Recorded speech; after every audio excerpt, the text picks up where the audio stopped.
Bom dia, galera. Oi, pessoal. Hoje eu separei aqui 8 questões de história da prova Enem 2011 para a gente dar uma analisada e rever, né, os assuntos que já foram dados. Então, o tema de hoje é o movimento dos carapintadas, né? Então, vamos lá. Vamos fazer a leitura do texto e a gente completa com as alternativas. Qual alternativa está correta, né? O movimento representado na imagem, que nós temos aí ao lado, né? No início dos anos de 1990, arrebatou milhares de jovens no Brasil. Nesse contexto, a juventude, movida por um forte sentimento cívico, qual foi a atitude desses jovens, né, em decorrência do que estava acontecendo na política brasileira naquela época? Então, para a gente entrar no contexto, né, 1990, processo de redemocratização do Brasil pós-ditadura militar. O presidente da República, Fernando Collor de Mello, né, envolvido em casos de corrupção, quer dizer, foi denunciado, acima de tudo, pelo irmão, Pedro Collor, no qual o acusava de estar coligado a Paulo César Faria, ex-tesoureiro de campanha de Collor, em lavagem de dinheiro em obras públicas. Bom, iriam ser julgados se iria fazer uma CPI contra Collor ou não, né? Naquele momento, Collor percebeu que políticos se aproveitavam da situação para derrubar o governo dele, até porque Collor não permitia a participação de muitos políticos, né, na época. E aí ele tentou pedir apoio à população, e o resultado da população foi o quê? Foi lutar a favor de um governo não corrupto, ou seja, Collor praticamente deu um tiro no pé. Ele pediu ajuda ao povo e os estudantes se movimentaram contra o governo dele. Então praticamente já está dada a resposta aí através relembrando esse tema, né? Mas nós temos aí, né? Ou seja, de acordo com o contexto de 1990, a juventude, movida por um forte sentimento cívico, ele vai aliar-se aos partidos de oposição, e no qual vai organizar a campanha da Direta Já. Direta Já não, né, gente? Direta Já é uma campanha lá na época da ditadura militar, no qual buscava-se o direito da Direta Já. E Collor foi eleito diretamente pelo povo, né? Então, não é dentro desse contexto. Então, na B, manifestou-se contra a corrupção e pressionou pela lei de ficha limpa. Claro, ele vai ser um manifesto contra a corrupção e contra o governo Collor. Mas a pressão da lei de ficha limpa, ou melhor, essa lei ela só vai ser criada lá no governo de Fernando Henrique Cardoso, que vai ser mais à frente. Então, também não entra nesse contexto. No C, engajou-se no protesto relâmpago e utilizou a internet para agendar suas manifestações. Não, o governo Collor é marcado sim pela privatização de algumas empresas, no qual vão surgir várias linhas de telefone, mas a internet, ou seja, a comunicação telefônica, ela era monopolizada antes, né, do governo Collor, era monopolizada pelo Estado, e ela passa a ser privatizada e vai surgindo várias concorrências, assim fazendo com que se torne também mais acessível. Mas a internet não era de acesso da população ainda, né? Não era tão engajada como é hoje. Então, na questão D, na alternativa D, espalhou-se no movimento estudantil de 1968. Não, esse movimento da UNE vai acontecer em 68, na época da ditadura militar, né? Então isso não ocorre no governo, durante o governo Collor. E não restou aí a única alternativa, a E, ou seja, vai tornar-se, né, esse movimento juvenil aí, com sentimento cívico, vai tornar-se porta-voz da sociedade e vai influenciar justamente no processo de impeachment do então presidente Collor. Ou seja, os políticos que eram de oposição a Collor se aproveitam da manifestação popular para poder derrubar Collor, né? Talvez acontecesse isso hoje no governo de Bolsonaro, se a população tivesse ao lado de Bolsonaro. Ou seja, se a população se manifestasse contra Bolsonaro, provavelmente os políticos dariam um jeito para derrubar ele também do poder, né? Questão 2, vamos dar uma analisada no texto, né? Completamente analfabeto, ou quase, sem assistência médica, não lendo jornais, nem revistas, nas quais se limitava a ver figuras. O trabalhador rural, a não ser em casos esporádicos, tem o patrão na conta do benfeitor. No plano político, ele luta com o coronel e pelo coronel. Aí estão os votos de cabresto, que resultam em grande parte na nossa organização econômica rural. Então, pessoal, aí vocês vão lembrar, né? Estamos falando do período republicano, início ali do período republicano, que a gente está como república oligárquica, né? E a gente começa a analisar como era dividida a sociedade, né? Os coronéis que mandavam nas suas regiões, e aí vem aquela política do coronelismo, depois a política dos governadores, até, né, manter uma política era a estrutura para manter a política do café com leite. Então, havia uma igualdade entre essas populações? Com certeza não, né? Então, vamos analisar a pergunta. O coronelismo, fenômeno político da Primeira República, tinha como uma de suas principais características o controle do voto, o que limitava, portanto, o exercício da cidadania. Nesse período, essa prática estava vinculada a uma estrutura social. Então, vamos analisar que estrutura social era essa. Era uma estrutura social igualitária? Com certeza não, né? Era o patrão mandando e tudo, ou seja, o coronel, enquanto trabalhador, né, para ter, né, apoio daquele coronel, ele acabava se vinculando a esses coronéis. Até porque, se não fosse o coronel, excluía ele da sociedade praticamente. Então, descarta logo a A. Era uma sociedade estagnada, ou seja, sem mobilização, com uma relativa harmonia entre as classes? Com certeza não, né? A pessoa era forçada a votar no coronel, ou então perdia o crédito totalmente dentro daquela sociedade. Era uma sociedade tradicional, vamos dar uma olhada, com manutenção da escravidão nos engenhos, como forma produtiva típica. Bom, é uma sociedade tradicional, entretanto, eles não têm nem como defender, né, esse modelo de escravidão, né, porque a escravidão foi abolida lá em 1988 e foi mantida, né, a abolição durante a Constituição de 1881, 91, desculpa. Vamos ver a D. Era uma sociedade no qual era ditatorial, perturbada por constantes climas de opressão, mantido pelo exército da polícia. Não, né? Não estamos falando de ditadura. O período republicano, entre aspas, buscou ser um certo estilo de democracia, mas lembrando, entre aspas, né? Tem lá suas características que não dá muito ênfase à democracia.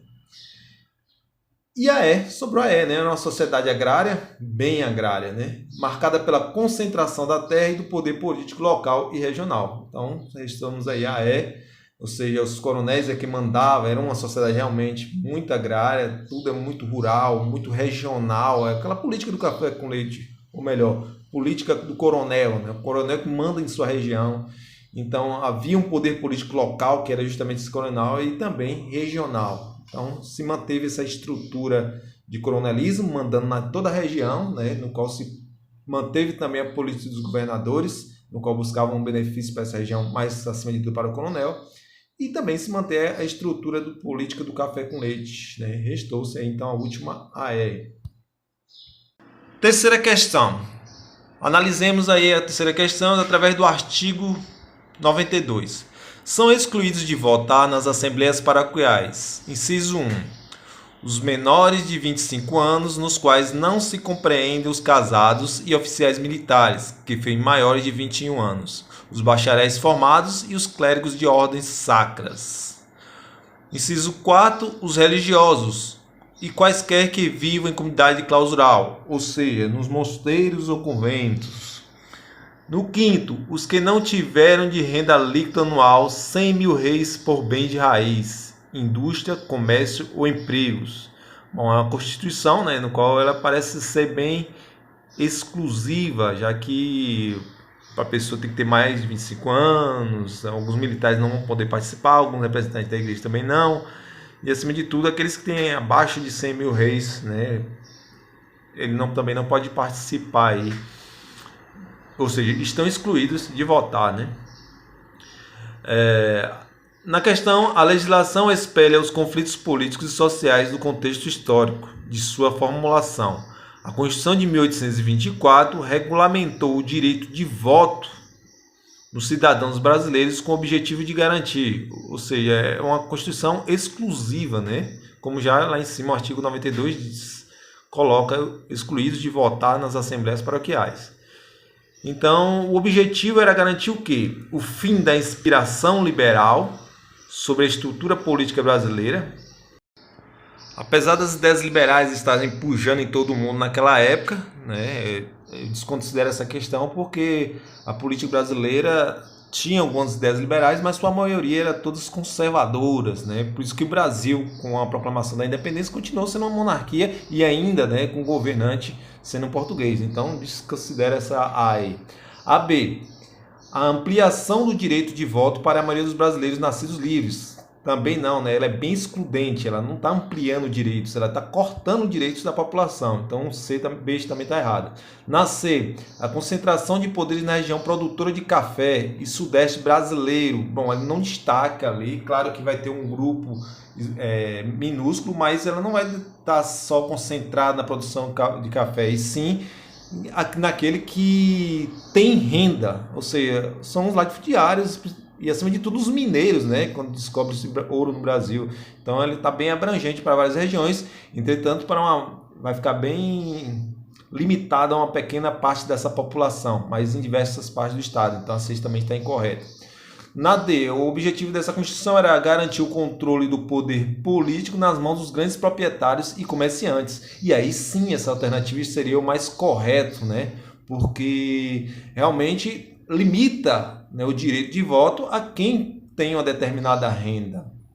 Na E, o objetivo era diminuir a interferência da Igreja Católica nas decisões políticas e administrativas. Não, apesar de controlar ali o direito dos religiosos de votarem, mas a maioria das leis é baseada na religião. E essa Constituição ela já permite que a igreja ganhe o seu espaço, porque a partir dessa Constituição, a religião católica, acima de tudo, vai ser a religião oficial do Brasil. Então não se pode cultuar outra religião que não seja o catolicismo. Então a ideia não foi essa, o objetivo não foi esse, né? Então ficamos aí com apenas a alternativa D. Quarta questão. Vamos ler o texto. Até que ponto, a partir de posturas e interesses diversos, as oligarquias paulistas e mineira dominaram a cena política nacional na Primeira República? A união de ambas foi um traço fundamental, mas que não conta toda a história do período. A união foi feita com preponderância de uma ou de outra nas duas frações. Com o tempo surgiram as discussões e um grande desacerto final. Então o texto fala aí sobre a aliança entre mineiros e paulistas, naquela política do café com leite. Ou seja, ele fala que não era uma aliança tão favorável, né? Havia lá suas discussões, suas divergências entre os grupos. E isso foi formado, né, quando um começou a ceder um pouco para o outro e acabar formando uma aliança. Mas tem lá suas contradições também. Vamos analisar aí a pergunta. Para a caracterização do processo político durante a Primeira República, utiliza-se com frequência a expressão política do café com leite.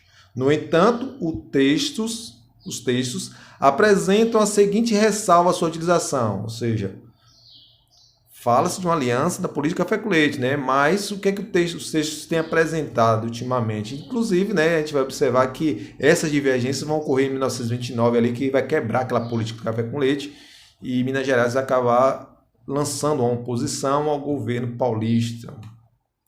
Então esse texto, né, ou seja, o que é que contradiz a aliança da política com leite, do café com leite? A riqueza gerada pelo café dava à oligarquia paulista a prerrogativa de indicar os candidatos à presidência, sem necessidade de alianças. Não, né? Porque está falando o quê? Só porque os cafeicultores eram mais ricos, tinham direito de lançar só os seus candidatos, né? Sem precisar fazer aliança? Não. Poucos fizeram aliança com os mineiros, apesar das suas divergências, e ambos ficavam lançando políticos de Minas Gerais e São Paulo. Mas há uma divergência, vamos mais à frente.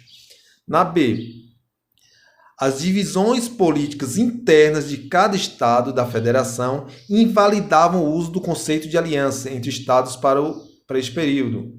Não, ele está falando da contradição da aliança da política café com leite. Ocorreu a aliança? Sim, ocorreu. Mas nós estamos falando, né, do que contradiz essa aliança, porque eles também tinham suas divergências.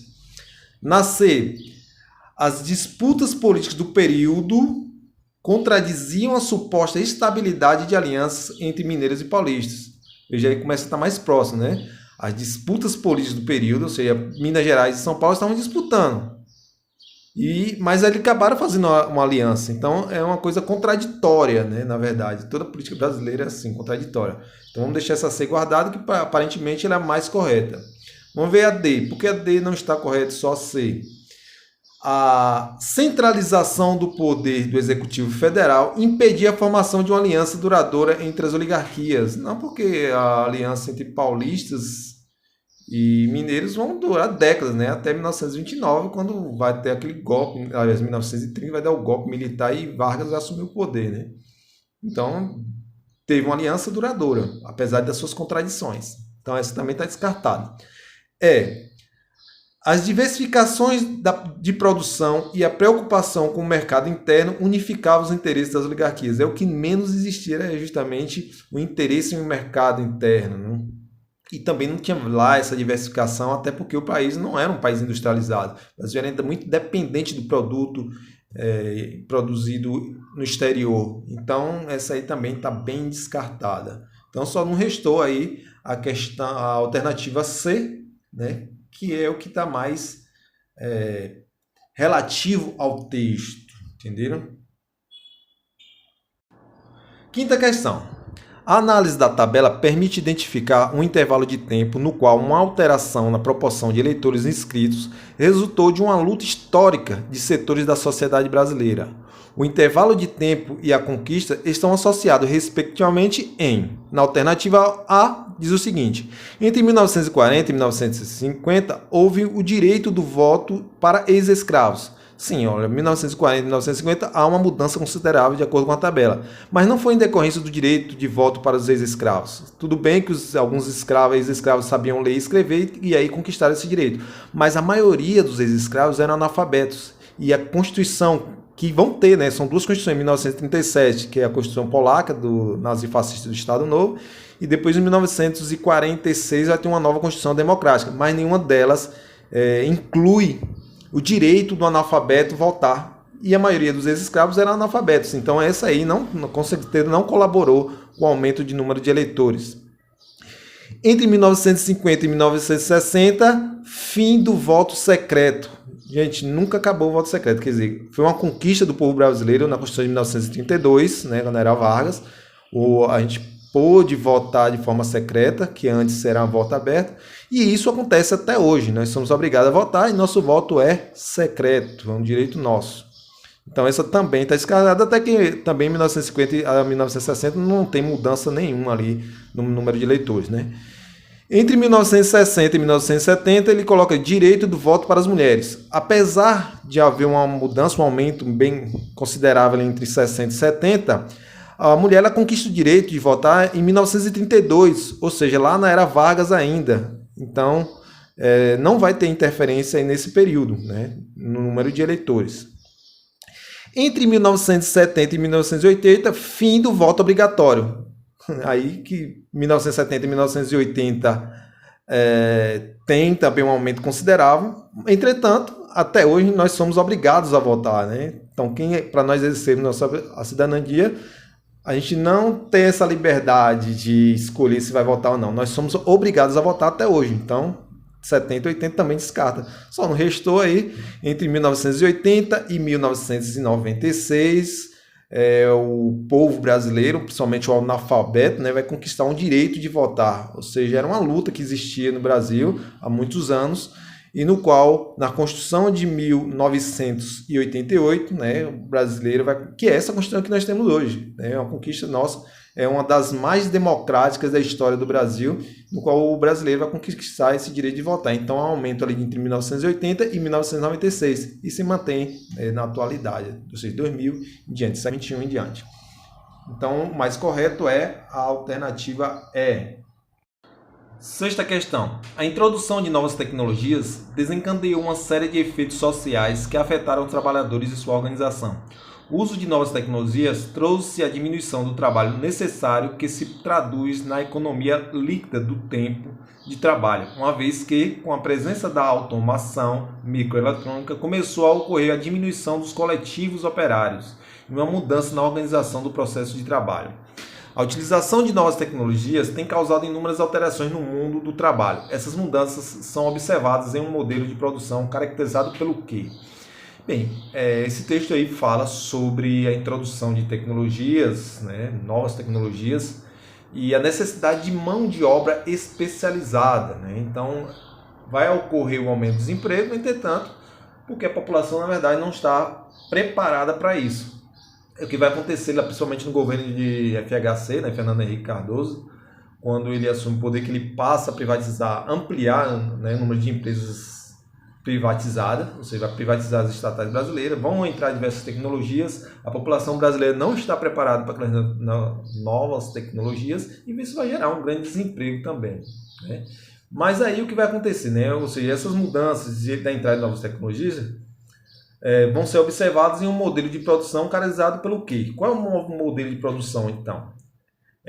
O uso intensivo do trabalho manual? Com certeza não, né? Então a gente sabe que diretamente aí já há, que não é em decorrência do trabalho manual, e sim trabalho tecnológico, né? O conhecimento tecnológico.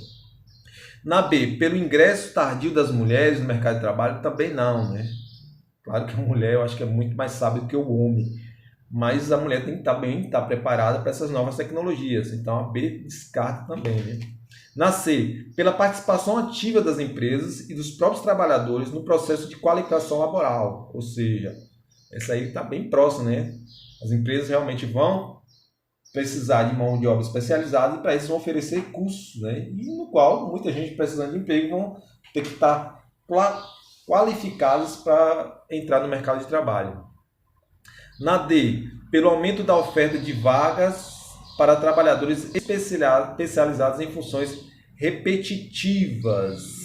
Pelo aumento de oferta de vagas, essas mudanças são observadas em um modelo de produção caracterizado pelo aumento de vagas nos trabalhadores. Esse poderia até estar bem próximo, né? Porque muitos trabalhos, de acordo com essa nova tecnologia, são repetitivas. Assim, essa funciona mais, né, naquele processo do início da Revolução Industrial, no qual o trabalho realmente era repetitivo. Na atualidade, vocês vão ter que trabalhar, né, muitas coisas mais tecnológicas, conhecimentos de informática e vários outros tipos de conhecimento, para se adentrar nesse modelo que o texto expôs aí. Então, isso aí também a gente vai descartar dele. Na E, pela manutenção do estoque de larga escala em função da alta produtividade. Também vamos descartar, né? Manutenção de altos estoques, na verdade, a nova tecnologia busca diminuir, né, esses estoques e facilitar a produção. Então, a gente ficou aí com apenas a letra C, a alternativa C, que é a especialização do trabalhador, com a ajuda tanto dos empresários, das empresas, com uma necessidade do trabalhador de se qualificar. Então ficou aí com a alternativa C. Sétima questão. Encontrar um texto sobre a proclamação da República no Brasil que não cite a afirmação de Aristides Lobos no Diário Popular de São Paulo de que o povo assistiu àquilo bestializado. Essa versão foi relida pelos enaltecedores da Revolução de 1930, que não descuidaram da forma republicana, mas realçaram a exclusão social, o militarismo e o estrangeirismo da fórmula implantada em 1889. Isso porque o brasileiro teria nascido em 1930. Bom, o texto defende que a consolidação de uma determinada memória sobre a proclamação da República no Brasil teve, na Revolução de 30, um de seus momentos mais importantes. Os defensores da Revolução de 30 procuraram construir uma visão negativa para os eventos de 89, porque esta era uma maneira de... Ou seja, se a gente for destacar que todo o movimento brasileiro antecessor a 1930, a participação do povo foi quase nula, né? Povão mesmo. A própria independência do Brasil foi feita pelos portugueses e a elite brasileira, né? E o povo quase não participou, exceto em algumas revoluções, como aconteceu na Bahia, né? Mas assim, não foi uma luta popular, de interesse popular pela sua independência, foi mais uma luta isolada de uma elite que vão assumir o poder. Na proclamação da República, novamente, né? Também uma elite, esses políticos, aquelas oligarquias políticas, que vão assumir o Brasil, né, com a proclamação da República, que vão governar até ali em 1930. E em 1930, aí começa um momento diferente da história do Brasil, que é o governo Vargas, né? Vai ser um divisor de águas ali entre o que era antes e o que vem acontecer depois de 1930. E justamente essas pessoas que defenderam a Revolução de 30, né, eles vão procurar aí negativar o processo anterior. a 30, porque esta era uma maneira de valorizar as propostas políticas democráticas, liberais e vitoriosas. Será que eles estavam procurando valorizar as propostas? Será que eles tinham interesse realmente na população? Lembra da frase do governador de Minas Gerais? Façamos a revolução antes que o povo a faça, né? Então, na verdade, eles estavam procurando outros argumentos, não dar totalmente essa liberdade ao povo, né? Na B, então a gente descarta A, né? Na B, resgatar simbolicamente as figuras políticas ligadas à monarquia. Não, nós estamos enaltecendo a partir de 1989, né? Esses revolucionários de 1930 estão enaltecendo a república e não a monarquia. Paga a monarquia da história, então a C também está incorreta. Na C, criticar a política educacional adotada durante a República Velha. Não está falando nem da questão da educação, né, da população. Mas sim, né, ele vai buscar outros meios. Nós estamos falando de república, vamos criticar a república porque a gente precisa validar a nossa república, a nova república. Na D, legitimar a ordem política inaugurada com a chegada desse grupo ao poder, ou seja, eles precisavam que a população apoiasse, né? Então, todos estavam ali em prol de uma nova república, seria em prol dessa nova república que eles vão tentar desvalorizar a república oligárquica. Claro que a república oligárquica por si só já estava sendo desvalorizada, lembrando das revoluções que vão acontecer no campo, como a Guerra de Canudos, os vários conflitos, né? A revolta da Chibata nas cidades, a revolta da Vacina. Então, a própria Primeira República ficou desmoralizada. E aí inaugurava-se, né, uma nova república. Então, a D é o que está mais próximo aí do argumento tratado no texto. Na E, destacar a ampla participação popular obtida no processo da proclamação. Não, na verdade, lembrando novamente, né, Antônio Carlos Magalhães com aquela frase, façamos a revolução onde o povo a faz, é que eles queriam chegar ao poder, né? Então ele vai dar muito destaque à população, não. A ideia mesmo era legitimar o grupo que chegava ao poder. Ele queria que o povo realmente agora apoiasse esse novo governo. Então vamos ver aí, fica aí a letra D. Oitava questão. Que aspectos históricos da escravidão no Brasil do século XIX pode ser identificado a partir da análise do vestuário do casal retratado acima, mas na verdade está a imagem que eu fiz ali para encaixar a imagem, né? Então, primeiro a gente analisa a imagem, vocês observam que são africanos, africanos que moram no Brasil, afrodescendentes, geralmente ex-escravos, né? E eles estão bem vestidos, paletó, calça, sapato, chapéu na mão, nesse caso, sombrinha, né? Todo de vestido, um estilo bem europeu, né? Para a época. Então, o que a gente pode retratar, né? Esse processo de escravidão do século XIX, no qual a gente vai identificar esse período da forma que eles se vestiam. Esses trajes, por exemplo, ao uso de trajes simples, indica a rápida incorporação dos escravos ao mundo do trabalho urbano? Não, não estão vestidos simplesmente, estão bem vestidos, na verdade, né? E aí a gente vai entrar naquele contexto, né? Lá no período do ciclo da cana-de-açúcar, quando o Brasil começou a ser colonizado, não havia mobilização social. O escravo não conquistava sua liberdade de ser morrer escravo. Já na época do ouro, século XVII, né, século XVI, final do século XVII para o século XVIII, né, e XIX, vai haver aquela mobilização social, né, período do ciclo do ouro.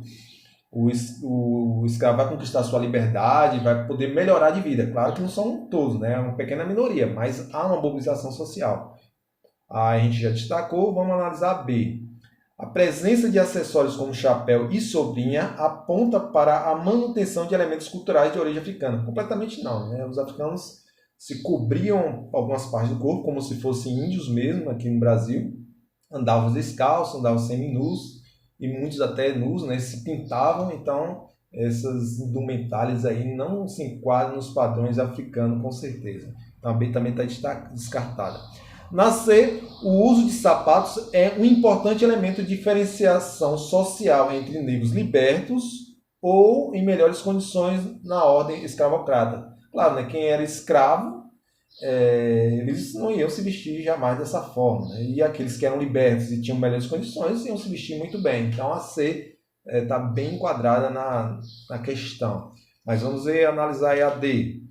A utilização do paletó e do vestido, desculpa, demonstra a tentativa de assimilação de um estilo europeu. Sim, como forma de distinção em relação aos brasileiros. Não, porque até o brasileiro tinha esse estilo europeu, né? O brasileiro realmente se vestia igual ao europeu. A cultura europeia, nós somos europeizados, né?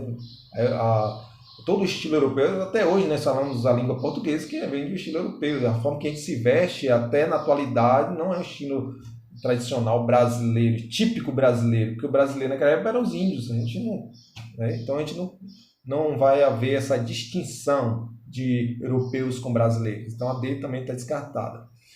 E aí a adoção de roupas próprias para o trabalho doméstico tinha como finalidade demarcar as fronteiras da exclusão social daquele contexto, né? Completamente aí fora de sintonia com o que está pedindo a questão, né? Você vê que eles estão bem vestidos. Então, só nos restou a letra C, né? Aí a última questão: o uso de sapato é um importante elemento de diferenciação social entre negros que eram libertos ou em melhores condições de ordem escravocrata. Então, o assunto de hoje é esse. Tenham todos um bom dia, espero que todos tenham acertado. Qualquer dúvida, manda aí no grupo. Eu gosto que vocês comentem. Comentem aí, põe no seu comentário o que você achou do vídeo, o que você achou da aula. E façam críticas também, dê sugestões e até a próxima, né? Fique com Deus. Um beijo no coração de todos.